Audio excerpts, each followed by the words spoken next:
session of day 3. So I would like to welcome Dr. Santanu De. Dr. De, please accept our greetings and thank you be a part of this faculty development program.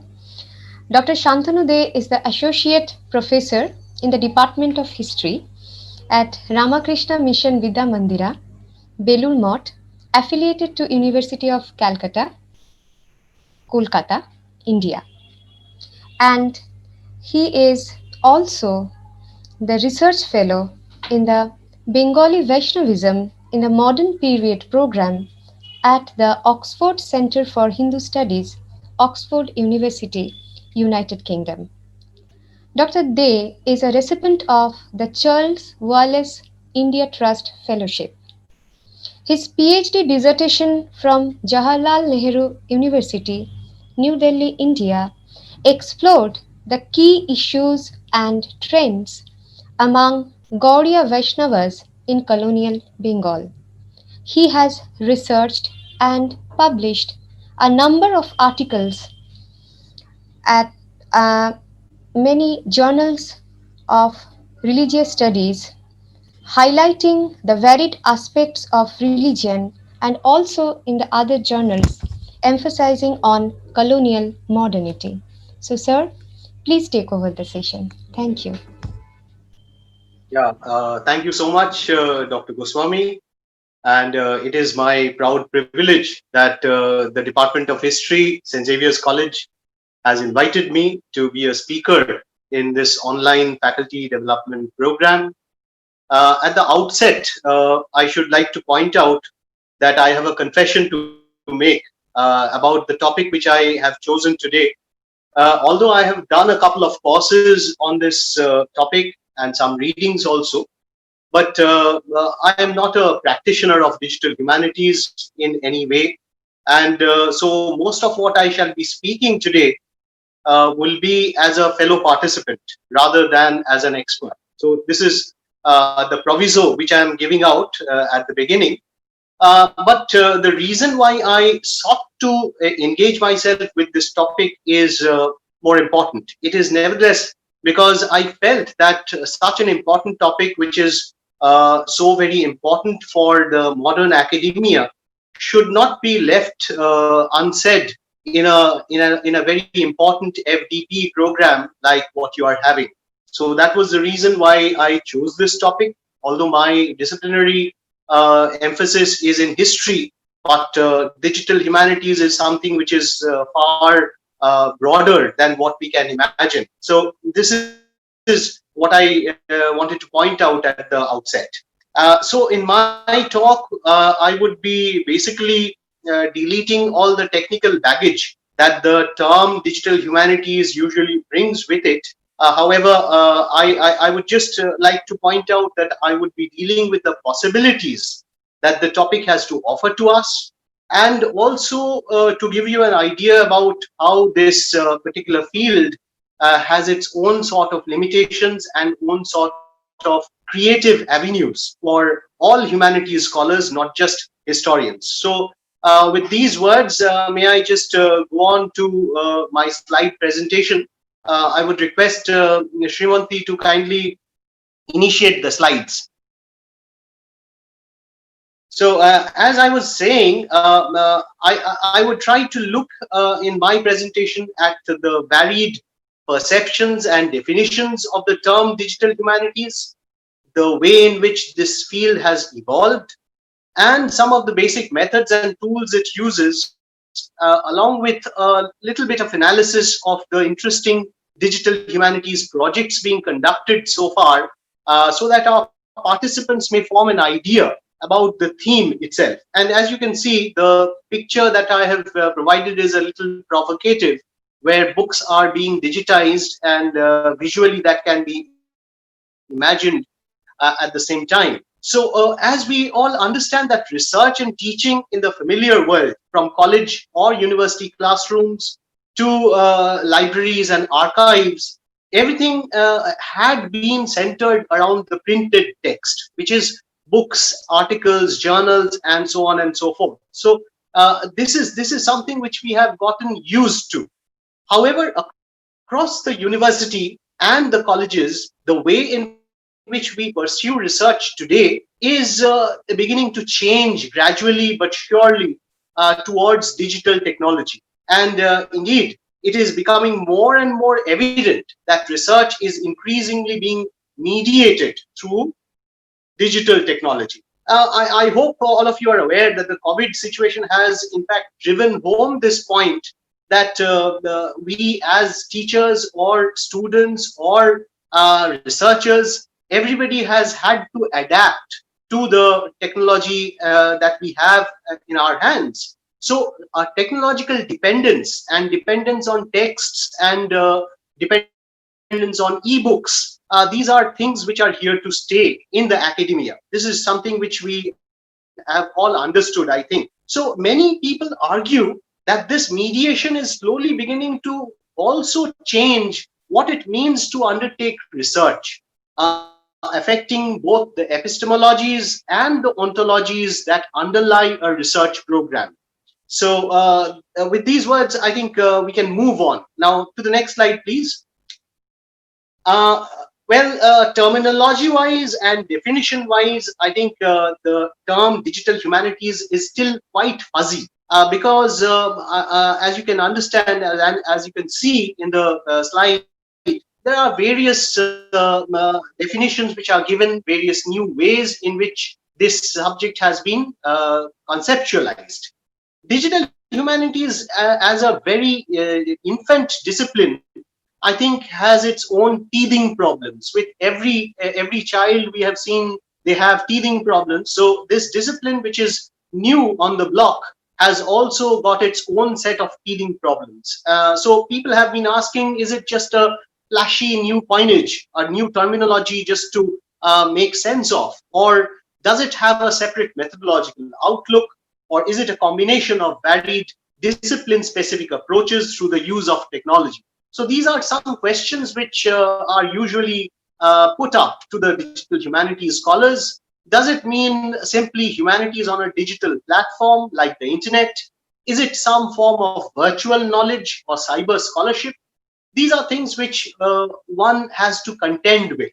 So there is a deeper layer, however, of contestation and skepticism among traditional scholars of diverse humanities disciplines, from sociology to comparative literature to history and whatnot, who think that the digital humanities cannot contribute at all in a fruitful sense to their respective fields of inquiry. So this criticism is also something which is there.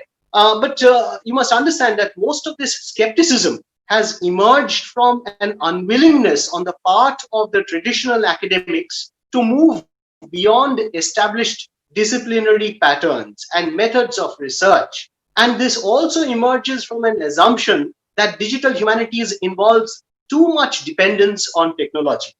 As I would like to quote one digital humanities scholar, David M. Berry, he states in his book, Understanding Digital Humanities, that computationally supported thinking doesn't have to be dehumanizing. Please understand that we have a point over here where we must not go about over stressing the linkage between humanities and technology.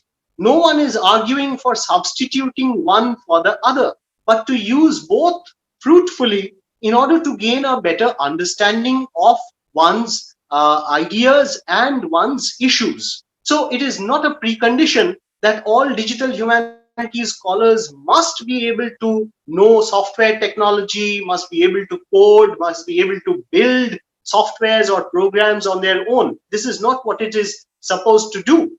To draw upon an analogy, this would be akin to assuming that all car drivers are also good mechanics, since they have spent so much time behind the wheel, which is obviously not the case. So it is not as if that digital humanities scholars need to be aware of everything regarding computers and computing technology in order to participate in the digital humanities. So this is something which I wanted to point out, and this has been also pointed out by many other scholars. Other critics even condemn the digital humanities as a clever marketing technique whereby academic marketing is done in order to draw funds. And this tactical positioning of the digital humanities, the term itself, has been a fundraiser, a fund gatherer. So you must understand that this is something which has to be understood all across the globe. This is happening. Digital humanities is spreading to different parts and portions of the world, and I'll come to that later. So therefore, irrespective of such criticism that we have over the last 2 decades, the field of digital humanities has found wide acceptance. May we go on to the next slide, please? Digital humanities, as you understand, departs from the diametrically opposed social sciences versus the natural sciences divide. And it is in favor of a perspective whereby we have an integrated intellectual landscape, whereby technology and the humanities are not treated as binary opposites to each other, but as two sides of the same, necessarily interdependent and mutually constitutive set of intellectual practices. So, as you can see, some of the definitions: humanities in dialogue with digital technologies. Digital humanities is born of the encounter between traditional humanities and computational methods. And the point which is important over here, the last definition which has been given, is very pithy. That what is meant by the digital humanities? This is not a question to be answered, but it is a question which is to be continually explored and refined. So the definitions are elastic, it is flexible, and these definitions are not static. So it can change, the methodologies can change, the definitions can change with time. Can we go to the next slide, please? Digital humanities are not completely new, nor did they emerge spontaneously. And if we trace the genealogy of this particular discipline, we'll see that while some trace the prehistory of the digital humanities in the urge to gather and collate information and organize knowledge in encyclopedias in the 17th and 18th centuries, as you know, in the Enlightenment and even in the pre-Enlightenment period, encyclopedists had tried to gather and collate information. So it is considered as a precursor to this trend of digital humanities, which also lays stress on collating of data. In the 20th century, we find Father Roberto Busa, who was an Italian Jesuit priest who pioneered the usage of computers for linguistic and literary analysis. And Dr. Abhishek Bose just stated about comparative literatures. So I would just take on that these disciplinary changes and the ways in which disciplines were constructed were also going hand in hand with technological support in the 20th century. And people like Father Roberto Busa were trying to do this particular thing. Between 1940s and 1970s, he planned and produced, with the help of Thomas J. Watson, who was the founder of IBM Computers, the Index Thomisticus. And this Index Thomisticus is a tool for performing text searches within the massive corpus of the 13th century Christian saint Thomas Aquinas's Latin works. So it was an enabling mechanism whereby people could search specific terms within the entire genre of works which were produced by St. Thomas Aquinas. So we find that the digital humanities themselves have had a rather interesting history. Originally, these were called in the second half of the 20th century as computing in the humanities or humanities computing. But from 1990s and early 2000s, the term which has come to stay with us is digital humanities. And as you find the definition which was given earlier, the Digital Humanities Manifesto, which was published in 2008, 2009, and the terminology is again very important. You have the term manifesto. Recall the Communist Manifesto in 1848. So the Digital Humanities Manifesto, which was drawn up by Jeffrey Schnapp and Todd Pressner, they pointed out certain characteristics of this particular type of discipline. And these were, as you can see in the slide, It aggregates practices from multiple fields. So it is interdisciplinary in approach in its very constitution, and it focuses on disseminated knowledge. So the output which is provided is to be distributed evenly across various types of media, whether the internet or otherwise. The second point which they emphasized was that it immerses quantitative and qualitative interpretative aspects together. So there is a certain snobbish idea within the traditional humanities that digital humanities is something which is done digitally, so which is quantitative only. But this is not the case. So it's digital as well as quantitative as well as qualitative. So the third point which they emphasized was about multivocality. And multivocality or multiple voices could be arranged together. They could be allowed to exist and coexist. This is something which the discipline tries to encourage. So sociologists and anthropologists could speak to each other and with other disciplinary experts on an even field in a digital humanities project. So the fourth point which they emphasize is on teamwork and collaborative production, reproduction of humanistic knowledge through collaboration and experimentation. So you have a very flexible approach which is now being brought to bear on this discipline. Can we go to the next slide, please? Uh, as you can understand that over the course of the last 2 decades, this discipline has emerged in its entirety. But also, we must also emphasize that it is still evolving. So it is not something which has been ironed out, all its rough edges have been straightened. It is not so. So over the course of the last 2 decades, we find that we have a journal named the Digital Humanities Quarterly, which has come up, a Blackwell Companion to Digital Humanities in 2005. And we also have a governing body named the Alliance of Digital Humanities Organizations, which tries to look at different such institutions existing worldwide and bring them under an umbrella.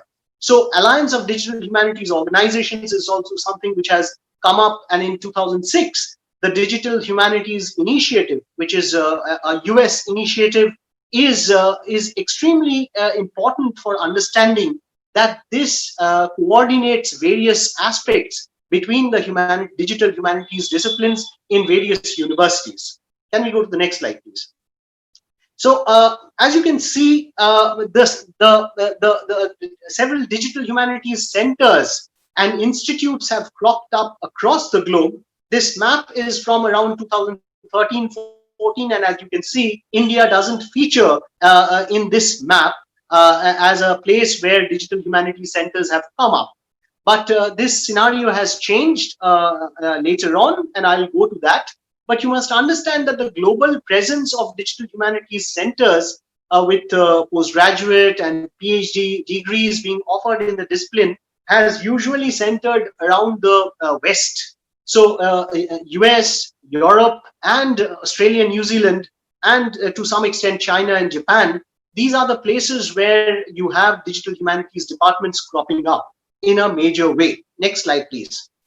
However, from 2010 onwards, digital humanities has also begun making its presence felt in India, and the postgraduate diploma courses have begun in certain areas. For example, the School of Cultural Texts and Records and the Department of English at Jagannath University has begun diploma courses. We have Presidency University also taking up courses of this nature. The Center for Studies in Social Sciences has a collaboration with Savifa, which is a part of the University of Heidelberg project, which has developed a database of Bengali vernacular journals for use by researchers. The Center for Digital Humanities at Pune is also something which has come up.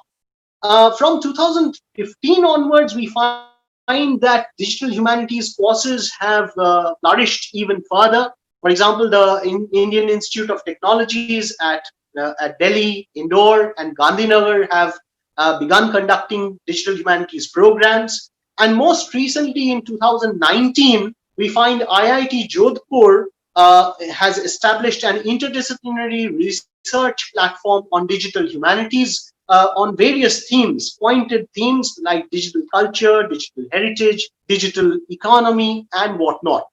And along with this, we must also remember that the UGC, which is the funding body in India, it has initiated the STRIDE, STRIDE, which is the Scheme for Transdisciplinary Research for India's Developing Economy in 2019, which includes digital humanities as a thrust area for funding. So with these, I'll go on to the next slide, please.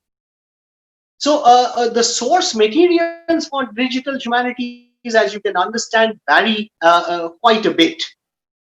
And as museums, libraries, archives, and other institutions all across the world have begun to digitize their collections and artifacts, new tools and standards have been developed that turn these materials into machine-readable data. So optical character recognition, or OCR, and text encoding initiatives, or TEI, are things which are increasingly becoming commonplace. So there is a distinction, however, which is to be made over here.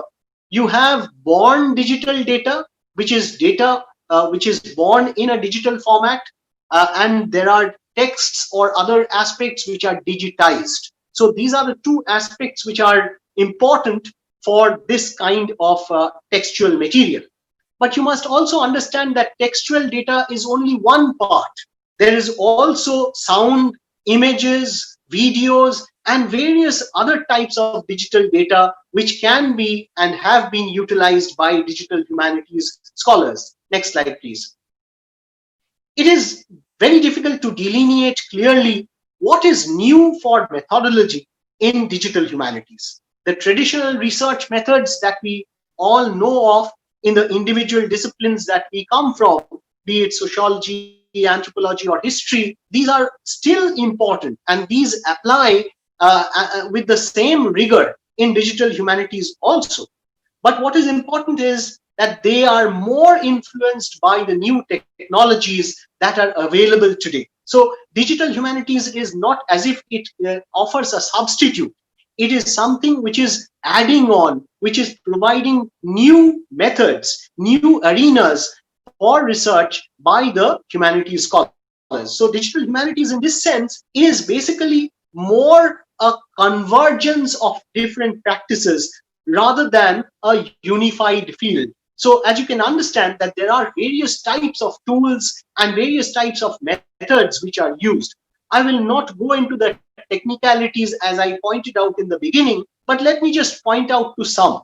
Textual analysis tools are one aspect which are used by digital humanities scholars. And text mining, such words, text mining includes a number of applications, from tracking textual reuse and the fluctuation of certain words or themes over time to stylometry. This is a specific scientific word. Stylometry means that statistical analysis of variations in literary style between one writer or genre and another can be done through this format. So this is one aspect of textual analysis. The other aspect of textual analysis is the use of modeling of literary forms. These texts might represent a single author's collection, a periodical's full print run, or a collection of texts from different centuries. So we can compare over vast distances, over vast arenas of temporal time zones as well. So we can do different things with the technological data that is available with us. Important to any text analysis project is the curation of a data set, which often entails digitization and optical character recognition, which I just pointed out a little while ago.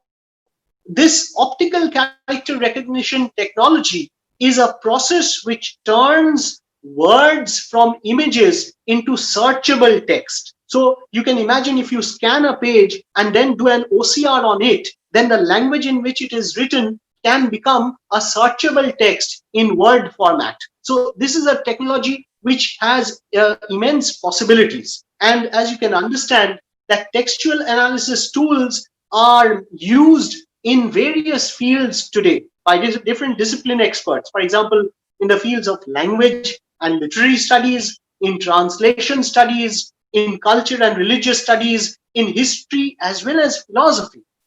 The second mode of tools are visual analysis tools, which consist of using computational processes to study large amounts of data regarding images.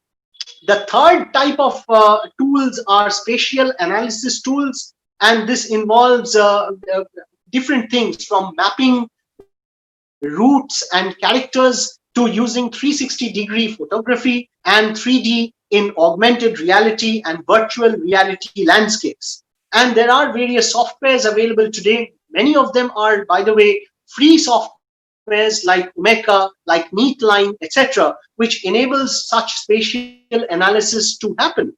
And the fourth method is network analysis, which I will not be going into in detail, because I want to stress upon the different types of projects which are happening across the digital humanities field, in order to give you a feel about how interesting and how diverse such projects can be made. To the next slide, please. So this particular project which you are seeing on your screen, this is the China Biographical Database project, which was done at Harvard University. It is a freely accessible relational database with biographical information about almost 471,000 individuals as of November 2020, and it is growing.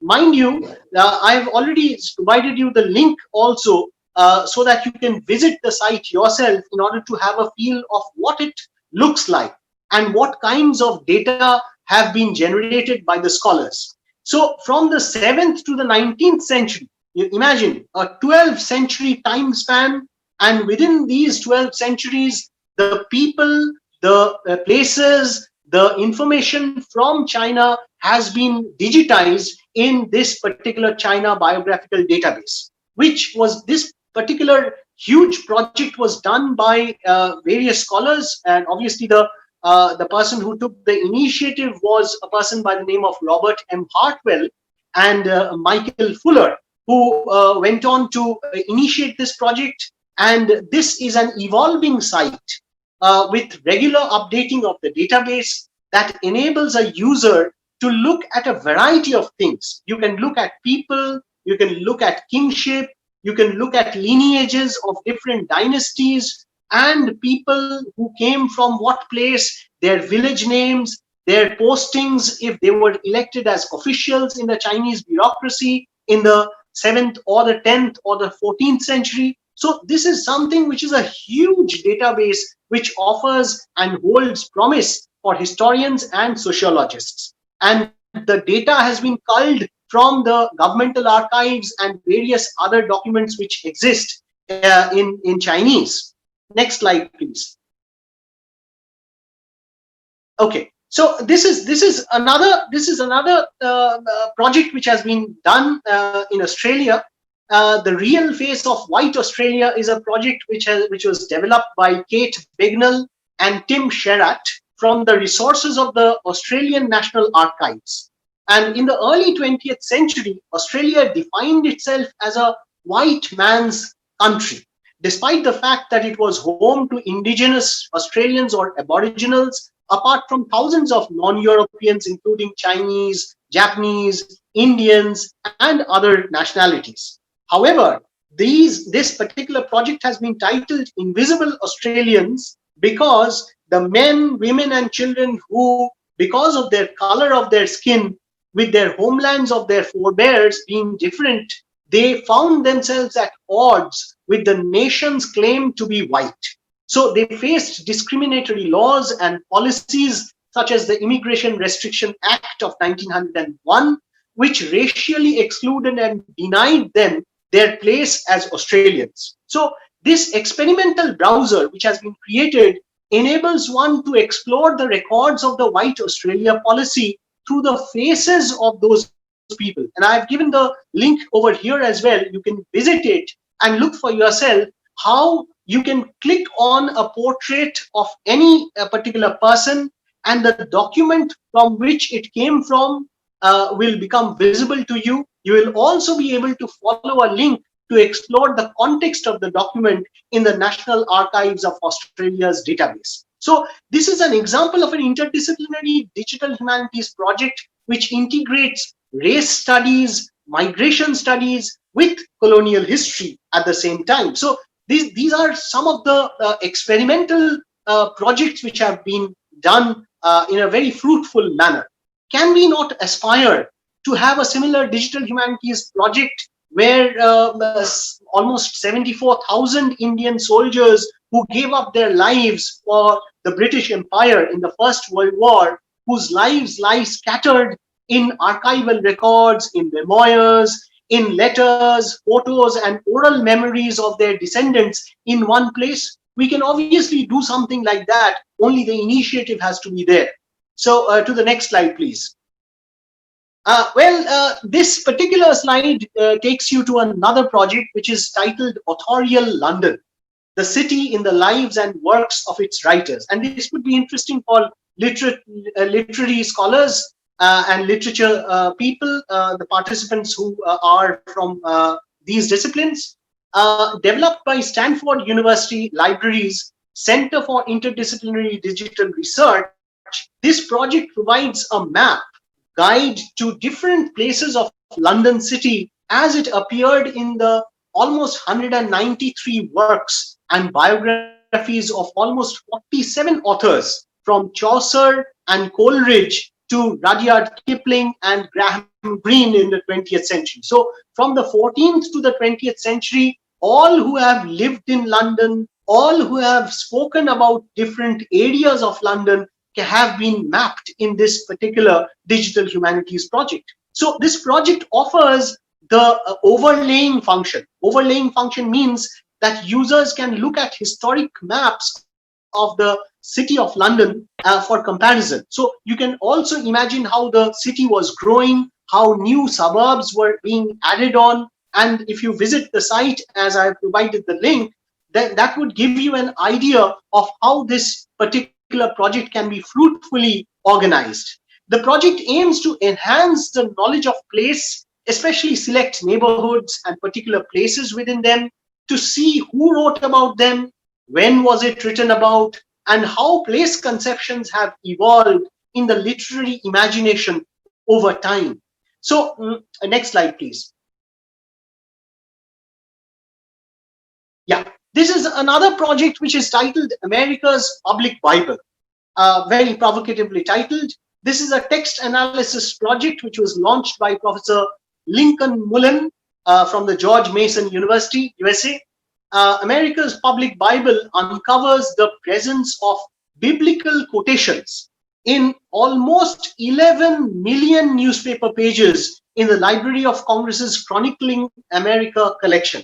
So you can imagine the physical labor which would have taken such a project to be conducted by an individual scholar would have been unthinkable.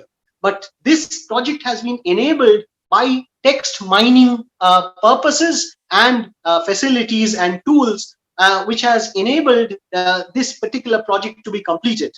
So using the techniques of machine learning, this particular project identified over 8.5 lakh quotations of the Bible or verbal allusions to specific Bible verses in those newspaper pages. What does it offer to us?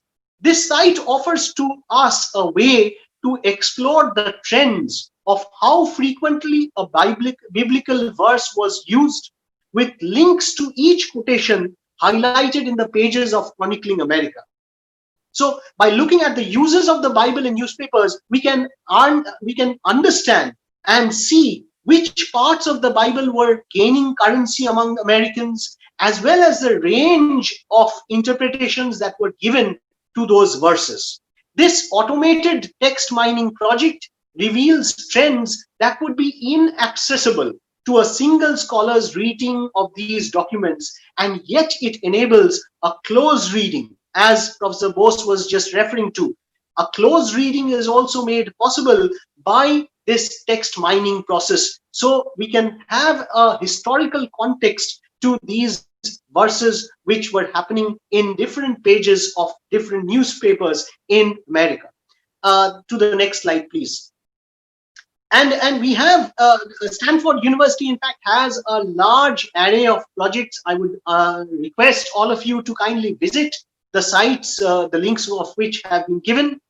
So mapping Ottoman Epirus is also another project, which is a historical project. For example, it tries to, this has been developed by two people, one from Istanbul University and the other from Stanford University, who draw upon multilingual archival sources from the Ottoman period, which are contained in the Athens archive, the Ottoman archives, and in different archives spread across the world. And it tries to spatially and quantitatively analyze the region of Epirus. Now, we may not be familiar with the area of Epirus. Epirus is a place which is located in western Greece and southern Albania. In the late 18th and early 19th centuries, this particular area was undergoing massive change when it came within the fold of the Ottoman Empire. So this is being looked at by these two scholars as an exemplary microcosm of the Ottoman Empire.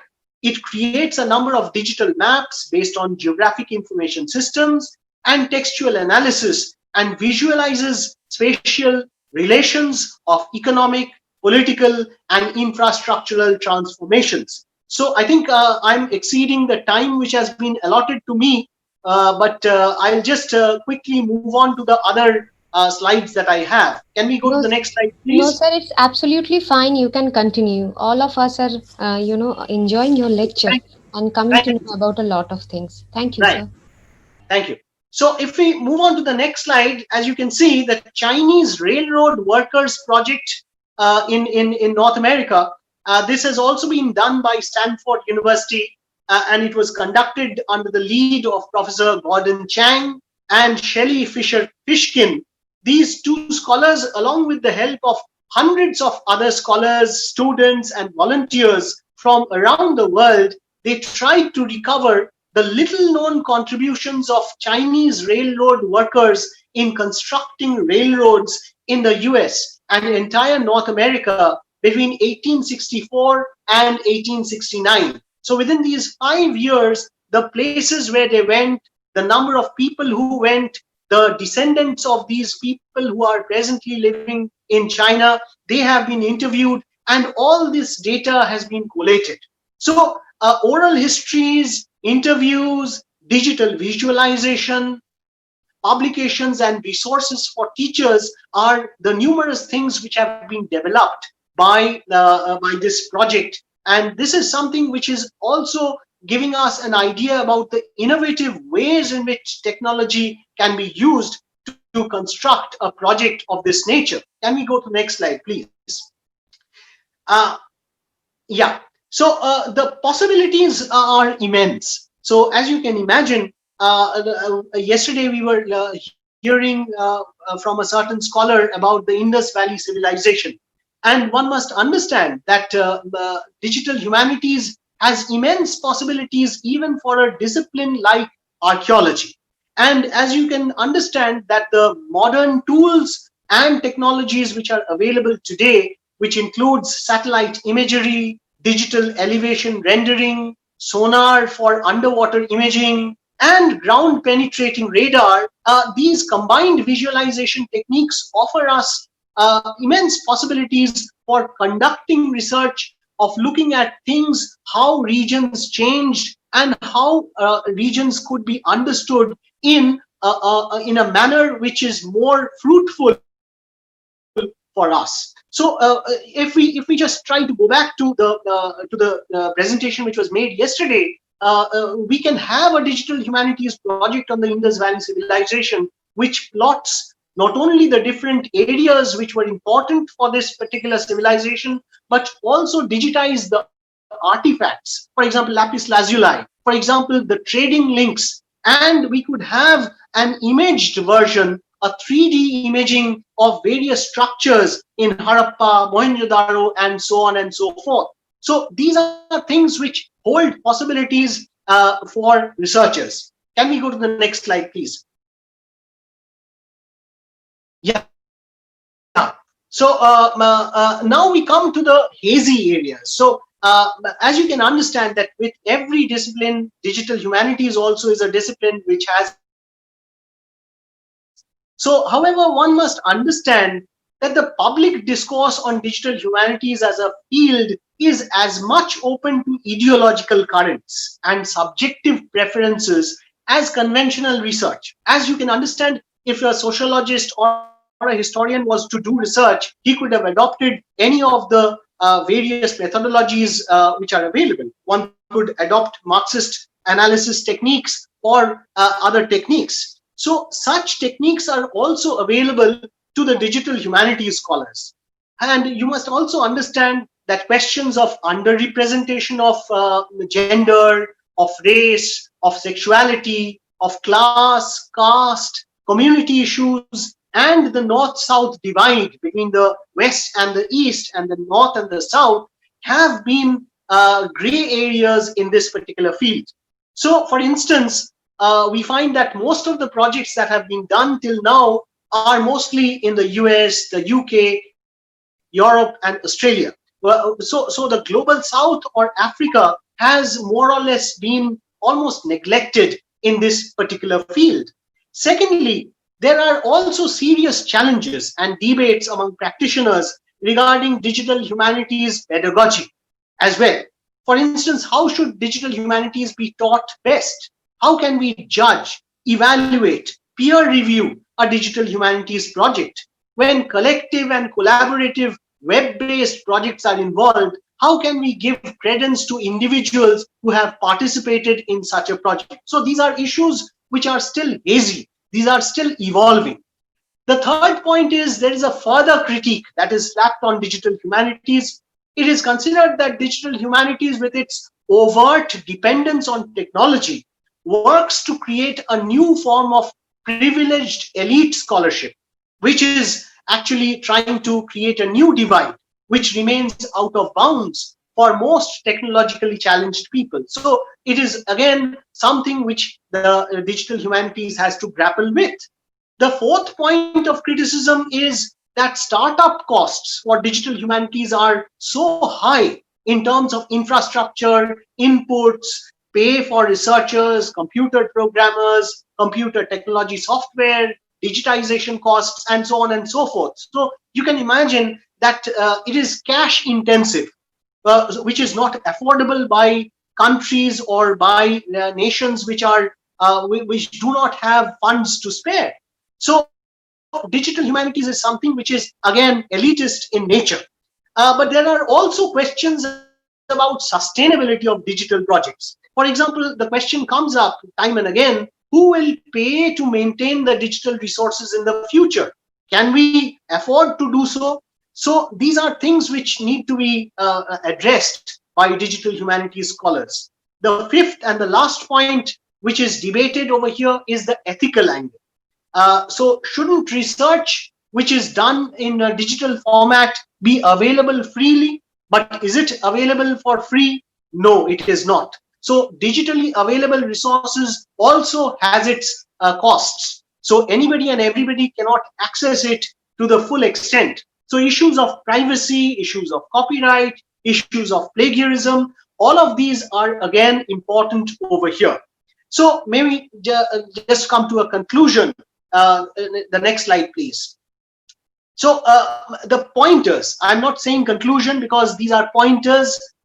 We have two perspectives in our minds. It has to be recognized that the field of digital humanities is still in an experimental format, and it remains to be seen in the future what holds for it, what the future holds for it. So there are optimists who consider that it is the future of research in the humanities. So all humanities research will now probably veer around towards digital humanities. This is the optimistic standpoint. And there is also a pessimistic standpoint who consider that digital humanities is more like a bubble which is going to burst sometime soon. So this is something which is for the future to foretell for us. And I would like to conclude over here. The next slide, please. I have given some digital resources, web resources. If you want to go to these resources, you can have an idea of how this particular field has been growing up. And I'll leave you over there.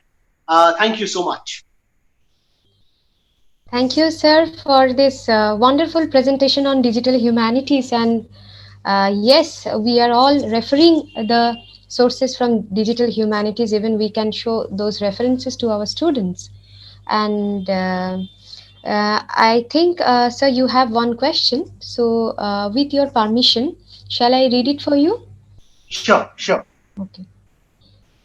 So, just a second, sir. Uh, I think it's rather an observation. It's from S. Janaki. Good evening, sir. Digital is taking us to new world. But if you take primary data collection analyzing the new concept, direct contact is best than this. This is only supporting tool. Please Yeah. clarify. Yes, I am in complete agreement with you, as Janaki.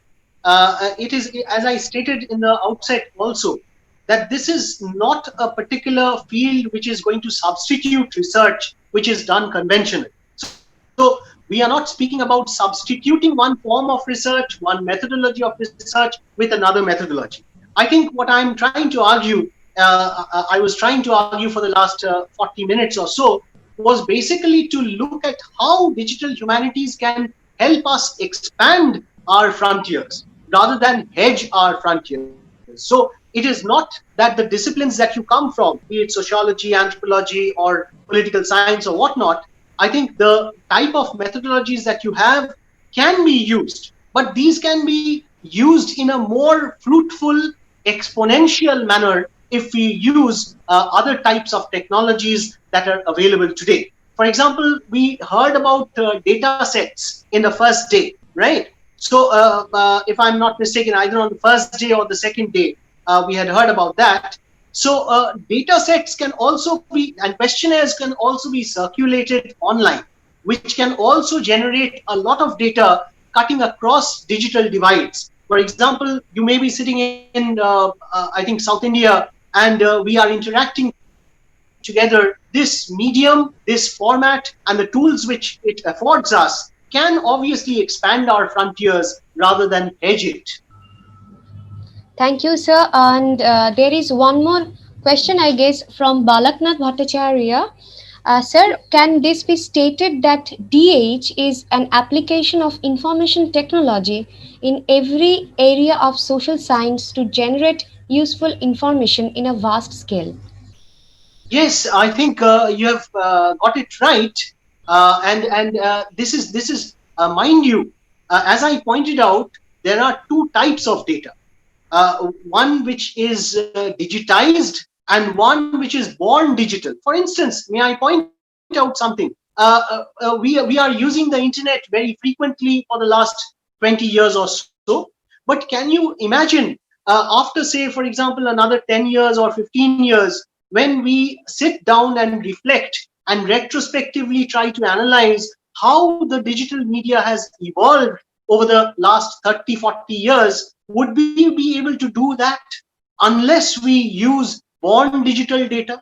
So, born digital data is also something which needs to be given credence. It is something which warrants our attention at the same time, like any other type of data. So, I think this is the best that I could say to your query. Yeah. Sir, I have one query. Sir, can we promote or propagate the practice of digital humanities in vernacular so that it will be accessible by more people? Because as we teach the rural students, I can share from my experience, they are not always in a position to access those data in digital humanities which are written in English. So Correct. as we are doing more experiments in the field of IT sector, so can we do something in that particular regard, so that we can encourage, or we can involve more people in this what I can say, like in this movement? Because what you have stated, like through your presentation, what we have understood, that digital humanities, it is creating, or it is in the way of creating a movement by which the scenario for academic exchanges might be changed in future. Yes, I completely agree with you. And what I stated was not as if that only French or only Chinese or only English can be done. It can be also plastically, in fact, elastically, it can be extended to the vernaculars also. And as you know, in Bangladesh and in other parts of the world, in India also, we have many digital softwares which try to use OCR, optical character recognition technology, for reading texts which are written in Bangla, or for that matter, Marathi or any of the South Indian languages. So it can be fruitfully used. And can you imagine if we were able to scan and OCR all the data which is available for example, from the religious scriptures, we would have been able to do data searches of different scriptures at the same time, like Father Roberto Busa's attempts for the Latin corpus of St. Thomas Aquinas. So this is something which has potential, and it requires a lot of funding, obviously, and there is the good intention also which needs to be given out by scholars like you and me. And I think we need to go ahead full steam in this field. So I think it has immense possibilities. If there are no questions, I think we can now wind up. Thank you. Sir, one more clarification or query from my end, if I'm not wasting your valuable time. Sir, No, don't you think like our passion, or like as our dependence on digital humanities somehow is depriving us for reading the books, or like the primary sources? yes, definitely. I agree with you again. But then, at one point of time, when the transition from manuscripts to books was done, even the writers of manuscripts felt the same, that our livelihoods are at stake. So, publishers are also thinking in the same fashion now. But ask the authors who are publishing in dual formats now. The ebooks are giving them more money than I think the print formats. So I think this is something which it has an economic angle to it, and so it is something which will obviously come. Society and economy will force you into new arenas which you may not have initially wanted to explore. So thank you. Thank you so much, Thank you. sir. Yeah. Thank you, sir. Thank you, sir. Thank you so much. And we have one question.